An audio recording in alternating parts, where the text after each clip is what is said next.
অনেক দিন আগের ঘটনা। গ্রামের এক কোণে আছে এক পুরনো শ্মশান। দিনের বেলায় মানুষ ওই রাস্তা দিয়ে গেলেও রাত হলে ওটা হয়ে ওঠে মৃত্যুর রাজ্য।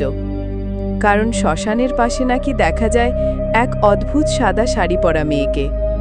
একদিন কয়েকজন মিলে সেই শ্মশানের কথা আলোচনা করছিল। তোমরা শোনো, কালকে রাতে যখন আমি বাজার করে শ্মশানের পাশ দিয়ে আসছিলাম, তখন সেই ভয়ানক মেয়েটি আমাকে ডাকছিল আর বলতেছিল, আমাকে একটু বাড়ি পৌঁছে দেবে? তোমার ভাগ্য ভালো যে তুমি ওখানে দাঁড়াও নাই, দাঁড়ালে আজকে তোমার সাথে আর দেখা হতো না।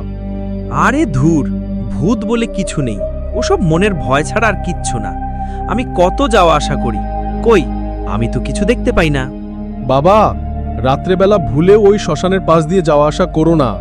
রাতে দেখতে পারলে মেয়েটা হাত নাড়বে, কাছে ডাকবে, আর যদি থামু তবে আর ফেরা হবে না। রাকিব ওসব গল্পে বিশ্বাস করত না। তাই তিনি এক রাতে সাহস করে সাইকেল নিয়ে বেরিয়ে পড়লেন শ্মশানের দিকে। রাত তখন 12টা। কোথায় ভূত? ভূত বলে কিছু আছে দুনিয়াতে? ঠিক তখনই সামনে আসলো সেই সাদা শাড়ি পরা এক মেয়ে। খোলা চুল, ঝাপসা মুখ, আর সে হাত তুলে ইশারা করছে, এই যে থামুন থামুন। রকিব একবার দেখেই ভয় পেয়ে যায়। কে কে তুমি এত রাতে এখানে কি করছো? মেয়েটি ধীরে ধীরে কাছে আসতে লাগলো। তার চোখ ফাঁকা, ঠোক নীলচে, আর পা দুটো মাটির উল্টো দিকে বাঁকানো। আমাকে তুমি বাড়ি পৌঁছে দেবে? কেউ তো আমাকে নিতে আসে না। তুমি তো ভূত।